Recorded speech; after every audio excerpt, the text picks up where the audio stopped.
જય હિન્દ જય ભારત. સ્વાગત છે તમારું ગુજરાત સરકારી હબ ચેનલ પર.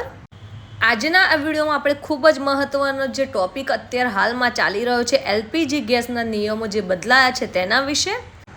હાલમાં કેટલાક દેશો વચ્ચે યુદ્ધ જેવી પરિસ્થિતિ ઊભી થઈ છે. ખાસ કરીને મધ્ય પૂર્વ વિસ્તારમાં તણાવ વધી રહ્યો છે. જેમ કે ઇઝરાયલ, હમસ અને ઈરાન અને ઇઝરાયલ વચ્ચે જે તણાવ વધી રહ્યો છે, આ તણાવના કારણે ગેસ અને તેલની સપ્લાય પર અસર પડી રહી છે અને દેશમાં ગેસ અને તેલની અછત જેવી પરિસ્થિતિ ઊભી થઈ શકે છે. એટલે હવે કેટલાક અહેવાલો મુજબ સરકાર ગેસનો યોગ્ય ઉપયોગ થાય તે માટે નવા નિયમો વિચાર કરી રહી છે. હવે સૌ પ્રથમ આપણે સમજીએ કે પીએનજી ગેસ શું છે. પીએનજી એટલે કે પાઇપ નેચરલ ગેસ, જે પાઇપલાઇન દ્વારા તમારા ઘરમાં સીધો ગેસ પહોંચાડવામાં આવે છે. શહેરોમાં ઘણા ઘરોમાં આ ગેસ લાઇન આપવામાં આવી રહી છે, જેથી સિલિન્ડર બદલવાની જરૂર રહેતી નથી. હાલમાં કેન્દ્ર સરકારનું ગેજેટ નોટિફિકેશન જાહેર કરવામાં આવ્યું છે, જેમાં બંને કનેક્શન ધરાવતા ગ્રાહકોને એલપીજી કનેક્શન પરત કરવું પડશે તેવી નોટિફિકેશન આપી છે. કેન્દ્ર સરકારે ગેસના પુરવઠા અને વિતરણને વધુ સુવ્યવસ્થિત બનાવવા માટે આ મહત્વપૂર્ણ નિર્ણય લીધો છે. પેટ્રોલિયમ અને એના પ્રાકૃતિક ગેસ મંત્રાલયે ગેજેટમાં જાહેર કરેલા નવા સુધારા મુજબ હવે પ્રાઇવેટ નેચરલ ગેસ એટલે કે પીએનજી કનેક્શન ધરાવતા ગ્રાહકો ઘરેલું એલપીજી ગેસ કનેક્શન રાખી શકશે નહીં.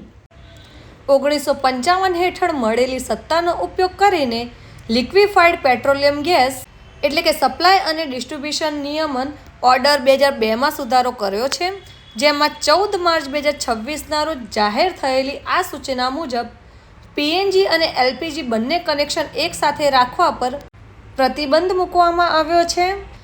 પીએનજી કનેક્શન હોવા છતાં ઘરેલું એલપીજી કનેક્શન છે, તેમને તાત્કાલિક અસરથી પોતાનું એલપીજી કનેક્શન સરેન્ડર કરવું પડશે.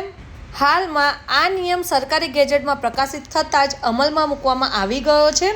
ગેસ કંપનીઓ અને તેમના વિતરકોને પણ સૂચના આપવામાં આવી છે કે જે પણ ગ્રાહક મિત્રો પાસે પીએનજી કનેક્શન ધરાવતા હોય તેઓને ઘરેલું એલપીજી કનેક્શન આપવા પર પ્રતિબંધ કરવામાં આવ્યો છે. હવે નવી વ્યવસ્થા અમલમાં આવતા જ દેશભરમાં હજારો ગ્રાહકોને પોતાનું એલપીજી કનેક્શન પરત કરવાની પ્રક્રિયા શરૂ કરવી પડી શકે છે. અમદાવાદ શહેર સહિત ઘણા મોટા શહેરોમાં પીએનજી નેટવર્ક ઝડપથી વિસ્તર્યું છે, જેમાં ગુજરાતમાં 70થી 80% ઘરોમાં રહેણાંક વિસ્તારોમાં લોકો પાસે પીએનજી હોવા છતાં એલપીજી કનેક્શન પણ ચાલુ રાખવામાં આવ્યા હતા. નવા નિયમ અમલમાં આવતા જ શહેરોમાં પણ હજારો ગ્રાહકોને પોતાનું એલપીજી કનેક્શન સરેન્ડર કરવાની પ્રક્રિયા શરૂ કરવી પડી શકે છે. સરકારના નવા નિયમો શું છે?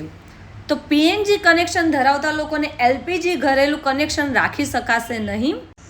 ત્યારબાદ જો બંને કનેક્શન ધરાવતા ગ્રાહકને એલપીજી કનેક્શન જે છે તે સરેન્ડર કરવું પડશે. પીએનજી ધરાવતા ગ્રાહકોને નવા એલપીજી કનેક્શન આપવામાં આવશે નહીં.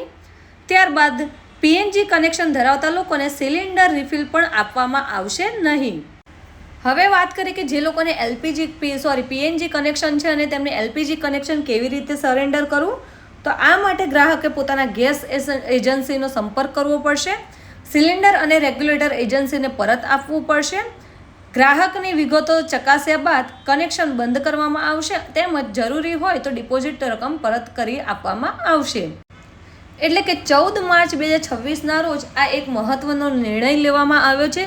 જે લોકો પાસે પીએનજી ગેસ લાઇન છે તેમને એલપીજી ગેસ કનેક્શન સરેન્ડર કરાવવું પડશે અને તેમને હવે કોઈપણ જાતનું જે એલપીજી ગેસ છે તે મળવા પાત્ર રહેશે નહીં. તો જો તમારે પણ પીએનજી ગેસ લાઇન હોય તો તમારે પણ એલપીજી ગેસ કનેક્શન તમારે સરેન્ડર કરવું પડશે. માહિતી તમને પસંદ આવી હોય, ઉપયોગી લાગી હોય તો વિડીયોને જરૂરથી લાઇક કરી લેજો. સાથે જ આવી અવનવી માહિતી માટે અમારી ચેનલ ગુજરાત સરકારી હબને like, follow, share and subscribe કરવાનું ભૂલશો નહીં. સાથે જ અમારા વોટ્સઅપ ગ્રુપમાં જોડાવા માટે બાયોમાં લિંક આપી છે, ત્યાંથી ક્લિક કરીને તમે અમારા વોટ્સઅપ ગ્રુપમાં પણ જોડાઈ શકો છો. વિડીયોને લાઇક, શેર એન્ડ સબસ્ક્રાઈબ કરવાનું ભૂલશો નહીં.